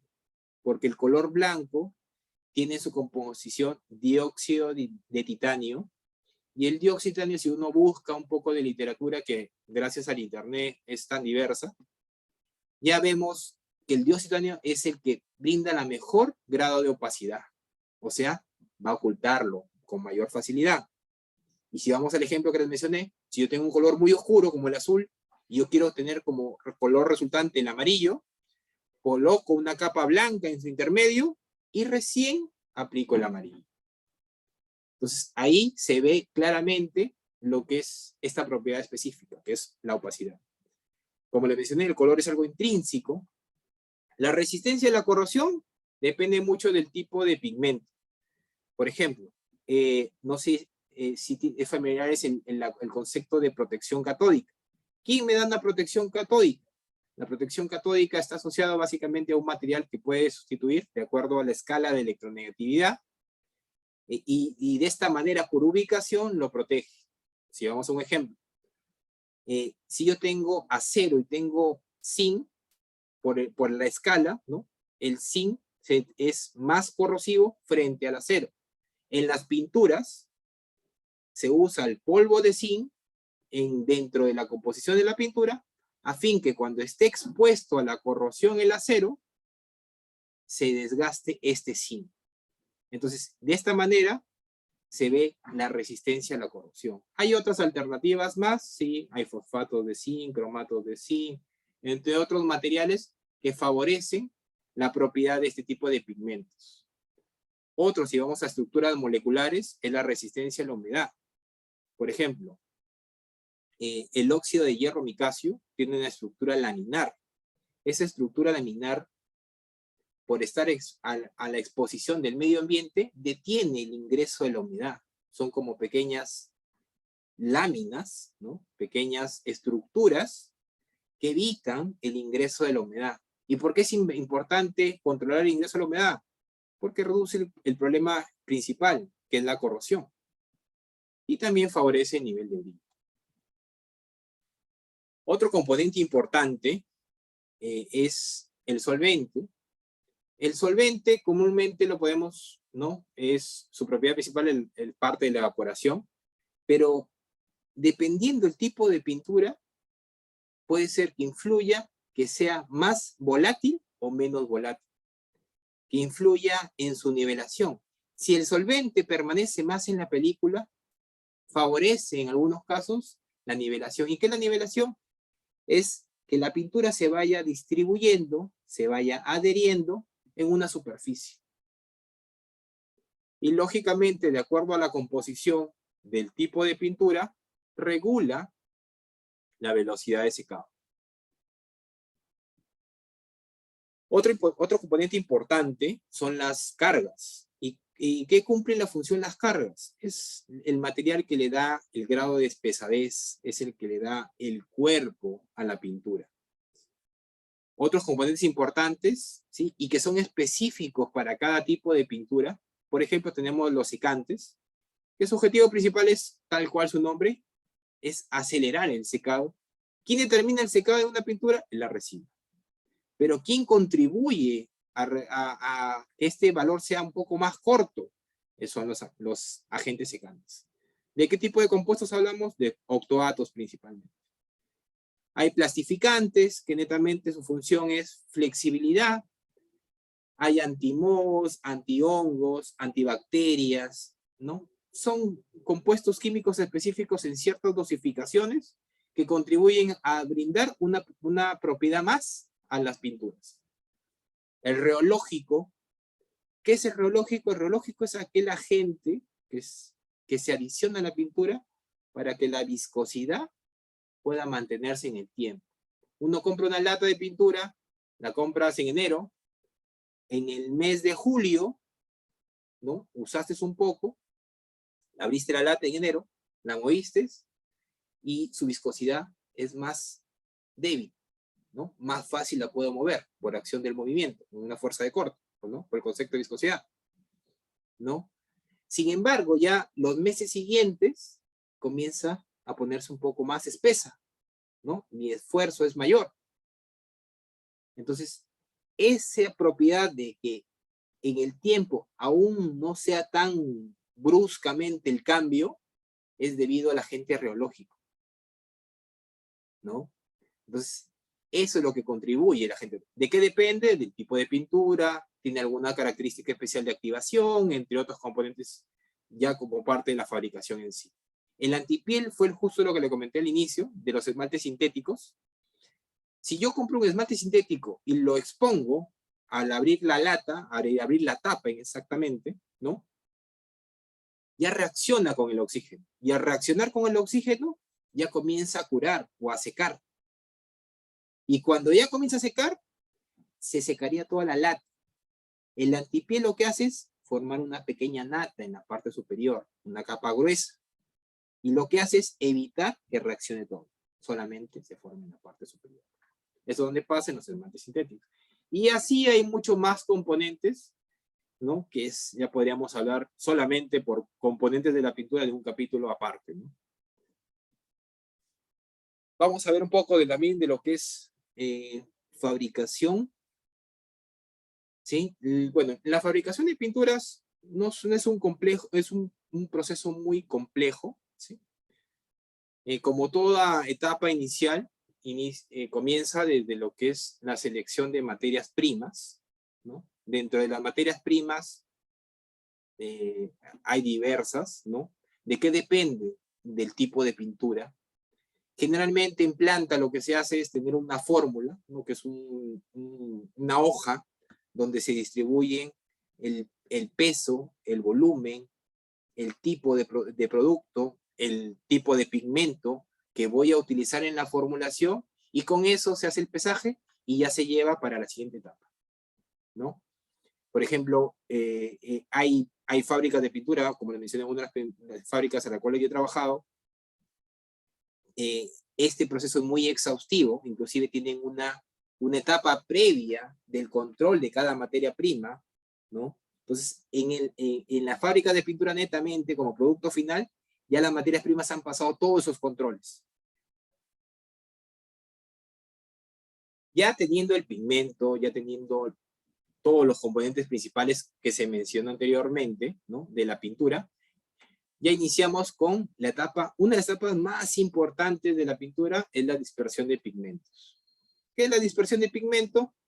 Es incorporar, el pigmento lógicamente son partículas, ¿no? Es incorporar el vehículo. ¿Y qué es el vehículo en una pintura? De los componentes que les he mencionado, es la resina más el solvente. Esa parte líquida de las partículas de pigmento, ¿no? Son pequeñas partículas, se agrega ese líquido, ese vehículo. Y como son partículas y entre espacio y espacio puede haber alguna sustancia, en este caso esa sustancia es, bueno, en este caso el fluido es el aire. Ese aire se encuentra entre cada partícula, inclusive también puede haber humedad. Ese vehículo ingresa en las partículas, se desplaza, comienza a humectarlas, ¿no? A incidir sobre ella, a posicionarse sobre las partículas, para el objetivo de ¿qué? De separarlas, ¿sí? De que tenga cada partícula humectada, que tenga el vehículo a su alrededor al 100%. Ya humectada esa partícula, lo que se hace es someter a cizallamiento. ¿Y cómo se consigue? Bueno, a través de un dispersor, a través de un eje dentado, ¿no? A través de esa energía esa energía mecánica, se reducen los pigmentos, ¿no? Las partículas de pigmento, hasta partículas primarias. Para que estas partículas no se vuelvan a agrupar por la energía sometida, que en este caso es por el cizallamiento, ¿no? Se agregan ciertas componentes, se completa nuevamente con un poco más de vehículo, ¿no? Que es netamente resina con líquido, y sobre eso se agregan agentes específicos, que son dispersantes. ¿Cuál es el objetivo? Que no se vuelvan a aglomerar, que no se vuelvan a agrupar. Esa es la etapa más importante. ¿Cómo se comprueba si la dispersión está correcta o no está incorrecta? Se hace este control, ¿no?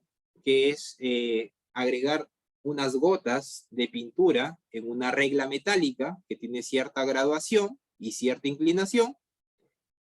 Si ven en la imagen superior izquierda, ¿no? Esas gotas se colocan en la regla y se extienden desde la parte superior a la inferior, y en la parte inferior van a ver dos manchas, ¿no? En ese caso color naranja o rojo, ¿no? El laboratorista revisa esa extensión realizada para ver si se alcanzó el grado de dispersión requerido. ¿De qué depende el grado de dispersión requerido? Del tipo de pintura. Hay pinturas que pueden requerir una dispersión más óptima, mediana o más baja. ¿De qué depende? Vuelvo a insistir, del tipo de pintura. En este caso, la escala que se utiliza, o que yo he visto en el laboratorio en la etapa que yo participé, es la escala Heckman, ¿no? Y donde la mayor fineza o dispersión está asociada hacia los números mayores, 6, 7, 8. ¿Sí? Ahí también están las unidades de conversión, ¿no? 1000, 0. Bueno, una milésima de pulgada, un micrón y todas las unidades que se mencionan. Y ahí está la conversión, ¿no? 1 a 3.5 mils, ¿no? O sea, una unidad Heckman es un 3.5 mils. Y ahí la conversión con la parte inferior, pues, ¿no? En la escala que se menciona. En la pintura, la etapa subsiguiente es la molienda. ¿Cuál es el objetivo de la molienda? Podemos ver proporciones, temas de diseño, pero netamente para enfocarnos en lo que es la fabricación. Lo que no se dispersó correctamente, porque quizás hubo energía estática, ¿no? Que evitaba el tema de que no se dispersara correctamente, ya tiene que ser sometido a un esfuerzo mecánico a través de la molienda, ¿no? Para la molienda, también la experiencia que he tenido en estos 15 años, se realiza a través de a la adición de molino de perlas, ¿no? Molinos tricilíndricos, molino de martillos, entre otro tipo de molinos. ¿De qué depende? Del tipo de pintura. ¿Cuál es la experiencia que también he tenido, o que tengo, porque aún sigo en este sector? ¿Cuáles son los pigmentos más complicados de moler? Son los pigmentos de coloración un poco más oscura. Son más complejos, requieren un mayor tiempo, tanto de dispersión como cizallamiento, en este caso molienda, ¿no? Entonces es una etapa más exhaustiva. ¿Qué pasa si es que no hay una correcta molienda? El color resultante no es estable. Puede generarse un efecto de flotación. Puede haber un tema de que no haya uniformidad del color. Entonces es importantísima esta etapa, las etapas 2, la dispersión como la molienda, para el color resultante. Ya el completado viene a ser la etapa en la cual, por temas del mismo proceso, hay alguna merma, alguna pérdida, ¿no? Entonces se va completando algún componente que faltó, que por fórmula debió asignarse. Entonces, esta etapa básicamente lo que hace es resarcir alguna variante del proceso. Y la etapa que también es importante y que está asociada justo al punto de molienda, es la etapa de matizado, ¿no? Que es efectivamente se alcanza el color requerido o no se alcanza el requerido. Esta etapa, dependiendo del tipo de producto, puede demorar, y dependiendo del tipo de tecnología, puede demorar horas o quizás más de un día, dependiendo del tipo de tecnología de cada empresa. También hay matizados más simples, por ejemplo, yo me puedo ir a un Sodimac, y es simplemente lo que hacen es colocan una lata o un balde de blanco, uno de negro, y lo tienen en gris, ¿no? Por el tipo de pigmento. Pero esta etapa es un poco más compleja porque es fabricación, no solamente mezcla, sino que hay que asegurar que la partícula se haya alcanzado el tamaño adecuado. Y finalmente la etapa de cierre de la fabricación de pintura es el envasado, la distribución. Hay, dependiendo del tipo de empresa, como lo mencioné en las 3 empresas, he visto procesos automáticos, manuales, con participación activa o no, de personal que acompaña esta actividad. Y también aquí es importante el tema de el tipo de detalles, ya de dónde va el producto final. Por ejemplo, en las minas requieren algo más exhaustivo como parte del producto a llegar, ¿no? Hablamos quizás de un paletizado, que también ya se complementa a esta etapa de empaquetado, un paletizado, un ensunchado, son ya detalles específicos del tipo de cliente que va a llevar el producto o que va a utilizar el producto. Los controles de calidad dependen, generalmente estos son para productos del día a día. En el desarrollo de una pintura hay muchos controles de calidad. Hay controles que evalúan el desgaste por abrasión, hay normativas ACTM que brindan ese tipo de evaluación para ver, por ejemplo, si yo quiero ver si una pintura tiene o no mayor resistencia a la abrasión, hay una evaluación que consiste en la caída de arena para ver cuánto material se pierde en cierto tiempo. Y esta evaluación determina la durabilidad o el ambiente donde va a ser sometido. Entonces, hay diversos tipos de evaluaciones. Por ejemplo, otra evaluación que se realiza en el desarrollo de una pintura, no en un control de calidad habitual como lo voy a mencionar ahora, se realiza en el desarrollo de una pintura. Por ejemplo, la flexibilidad. Existe como un cono donde se coloca una pintura y se ve el grado de doblez, ¿no? O sea, tengo una plancha pintada de cierto espesor, lo someto a este instrumento cónico, hago que se doble y evalúo el grado de agrietamiento. Eso se ve en el desarrollo de una pintura. También puedo ver el grado de resistencia a ciertos líquidos. Es por inmersión, con temperatura, y así hay varios controles que son más exhaustivos, ¿no? Que el control que es un poco más simple en la etapa de simplemente entrega de un producto, ¿no? Entonces, la investigación del tema del desarrollo de una pintura puede conllevar lo más básico, 6 meses si es que hablamos quizás de un látex, o podría ser 2, 3 años si es una pintura muy funcional. Por ejemplo, hay las embarcaciones, si nos situamos en toda la zona costera, ¿sí? En el sector de pesca, requieren pinturas especiales para evitar que los organismos vivos se puedan adherir sobre, en este caso, una embarcación, un barco. Entonces, si uno se va a Pimentel, se va cerca al muelle, vas a ver pegado a las piedras, ¿no? Organismos, ya sean de origen vegetativo, ¿no? Algas, musgos, entre otros, o podemos encontrar las conchitas y otros tipos de elementos. Esos organismos vivos, como se pegan las piedras, se pueden adherir también a una embarcación, se pueden adherir también al muelle. Entonces, en el caso de una embarcación, si ese organismo se adhiere, genera peso. Y ese peso genera un mayor consumo de combustible. Y eso es dinero. Entonces, la industria de recubrimientos lo que brinda es una alternativa que evita que esos microorganismos se puedan adherir en la embarcación. Entonces, ese es un tipo de evaluación que se realizan a los recubrimientos. ¿Cuánto demora? 3 años para que recién tú tengas un producto y recién puedas evaluarlo. Entonces, la normativa ACTM, bueno, las normas ACTM brindan muchas alternativas de investigación de materiales. Y dentro de ese compendio de normas, también hay un sector específico para la pintura.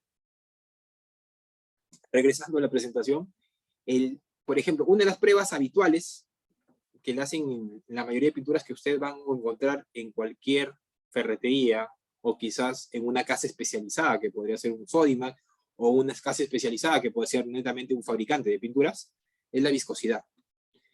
Generalmente yo he visto viscosímetros Brookfield, Stomer, y lo que hace es simplemente ver el grado de viscosidad. Habitualmente pueden oscilar entre 40 90 unidades, salen unidades KU. Si ustedes investigan Brookfield o Stomer, son los más habituales que yo he visto en esas 3 empresas que he recorrido en mi trayectoria.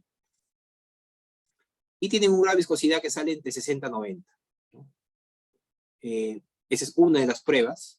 Otra prueba de control de calidad es la fineza, que era justo lo que les mencionaba, es colocar algunas gotas en esa regla metálica, a fin de poder ver cómo está la distribución de las partículas dentro de esa composición líquida.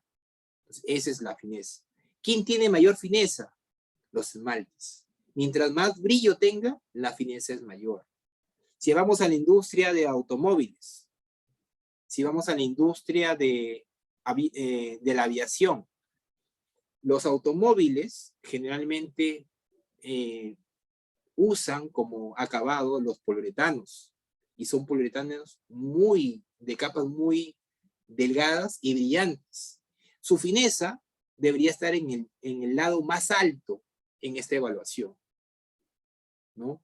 Si hablamos de una pintura anticorrosiva, su fineza es un poco más baja, 4, quizás 5, depende, ¿no?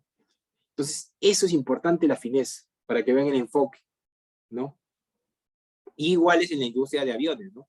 La superficie de un avión tiene que ser lo más lisa posible, sobre todo los especializados, a fin de evitar el rozamiento y la fricción que se pueda generar en el desplazamiento de esta unidad.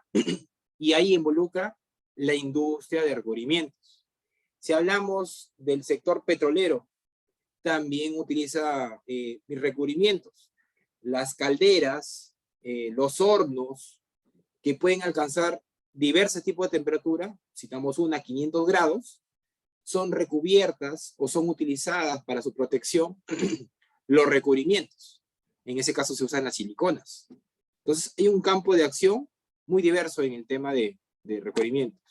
Otro control, ¿sí? Regresando, es el poder cubriente, que era justo lo que les mencionaba, ¿no? Es la capacidad de ocultar otro material. Si ven en la parte superior, el superior es básicamente un fondo blanco con una franja negra, y en la parte derecha de esa imagen está un fondo blanco con líneas entrecruzadas y una franja negra. ¿Para qué sirven estos patrones? Sirven para colocar un punto líquido de pintura, se extiende y se ve si es que al extender cubrió o no cubrió estas franjas negras. ¿Sí? En la segunda imagen, en la segunda línea, observamos esa, tanto en la parte celeste como en la parte crema.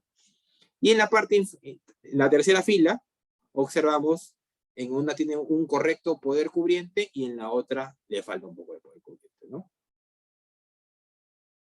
Otro control de calidad, ¿sí? Es el peso específico, que simplemente es con un equipo, en este caso con un pignómetro, se evalúa el peso específico.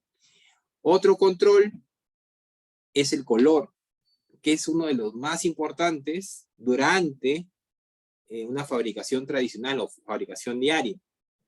El control, ¿cómo se realiza? Dependiendo de la tecnología y el tipo de empresa, ¿no?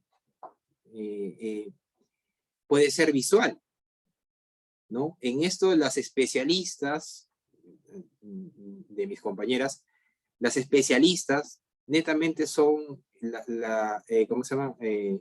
Las ingenieras. Tienen un mejor campo de visual que los hombres. Entonces, generalmente son más requeridas en este sector, ¿no? Para control de calidad es un campo muy activo, ¿no?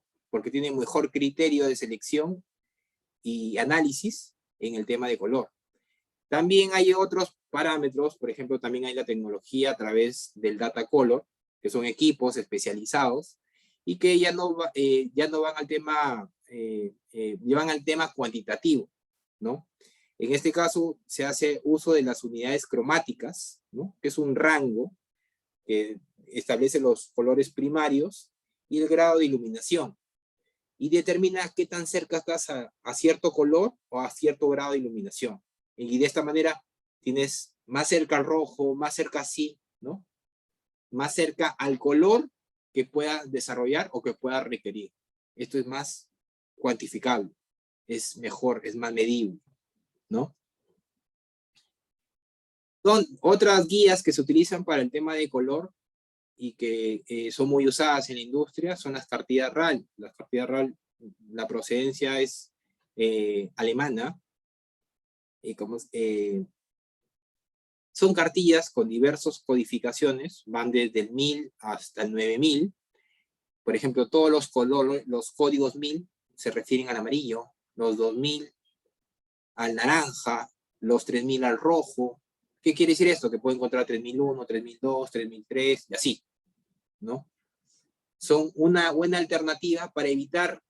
¿Qué rojo necesitas? Necesito el rojo similar a los bomberos.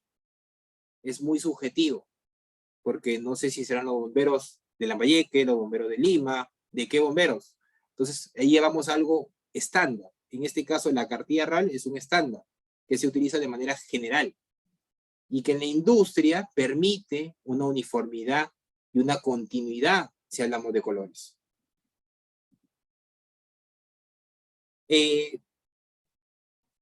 No sé cómo estoy con el tiempo. Y bueno, le podemos dar unos minutos más, ingeniero, porque ya estaríamos con el tiempo ya justo. Ok, entonces eso es a grandes rasgos lo que es la industria de recubrimientos. Como les menciono, es un campo muy activo. Para el cierre, en este caso, les muestro un poco lo que es el mercado de pinturas. Las principales empresas de pinturas, por ejemplo, Croma, es una de las empresas, es líder en el mercado, ¿no? Es una empresa en la que yo he trabajado. Hay diversos campos de acción como ingenieros. Tenemos una gran oportunidad de poder laborar en este tipo de industria, que quizás en la universidad lo vemos como algo muy reducido. Como especialidad, hay un campo de acción muy extenso. Si ustedes quieren indagar un poco más, los invito a revisar lo que es la NEIS, ¿no? Que son, las siglas se refieren a ingenieros en corrosión, y es una institución americana, y la certificación es a nivel mundial. Tú puedes trabajar en Perú con esta certificación, como en Colombia, como en el África, si queremos ir un poco más allá, es una certificación internacional, y te da un alcance sobre lo que es la corrosión y los diversos tipos. Si queremos hacer investigación, acá hay un campo muy amplio. La SCPC está vinculada a la NEIS y son organismos internacionales, instituciones internacionales que fomentan el campo de investigación, ¿no? Continuando al tema de las oportunidades laborales, un ingeniero químico puede tranquilamente trabajar en la etapa de laboratorio para el desarrollo de nuevas tecnologías, nuevos productos. Es un campo muy rico en información. También podemos involucrarnos en el área de proyectos, ¿no? Que ya son desarrollos particulares, quizás para un determinado sector de la industria. Si queremos irnos a la parte comercial, que en este caso yo también pertenezco, es una experiencia totalmente diversa. Ves diferentes tipos de industria. Te alimentas de información de la industria para que tú puedas darle una alternativa a la misma industria. Entonces, hay muchas oportunidades. Los invito un poco más a revisar este sector de las pinturas, y para que vean alternativas muy positivas en su desarrollo profesional. Bueno, muchas gracias. Muchas gracias, ingeniero. ¿Habrán preguntas por parte de los participantes? Por favor. ¿Podrían levantar la mano?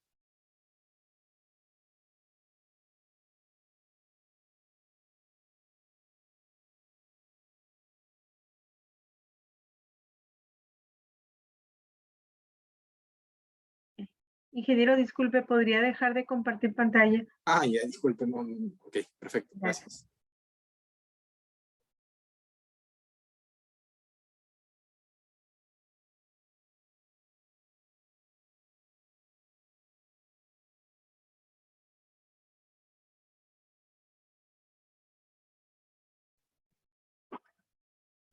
Dame un minuto. Bien, Javier, excelente tu ponencia, muy técnica y a la vez muy clara. Y conocíamos tanto de esta industria de recubrimientos. Sabíamos todo en teoría, pero así como lo has detallado hoy día, es, como dices tú, un plus para que el ingeniero químico pueda desarrollarse en varios ámbitos que nos has mencionado.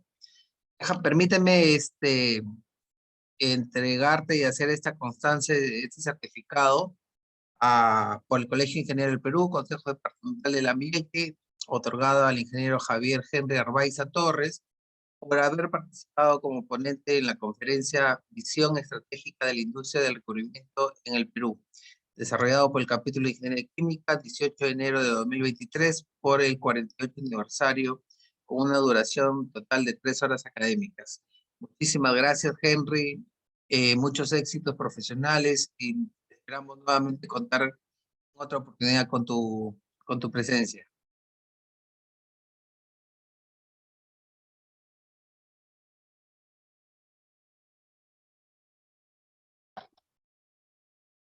Bien, agradeciendo nuevamente la ponencia del ingeniero Javier Henry Arbaiza Torres. Invitamos a ustedes al día de mañana, jueves 19, para las conferencias Retos en el descubrimiento de nuevos medicamentos en la industria farmacéutica, a cargo del ingeniero Ernesto Daniel Cárdenas Malca. Y a las 8 de la noche la conferencia Importancia del hidrotratamiento de los combustibles en la economía de la energía del país, a cargo de la ingeniera Janet Sender-Schuller. Agradecemos a nuestros dos ponentes en nombre del Colegio de Ingenieros y los esperamos para el día de mañana. Gracias. Muchas gracias, ingeniero. Hasta luego. Nos vemos hasta el día de mañana. Gracias, Javier, nuevamente.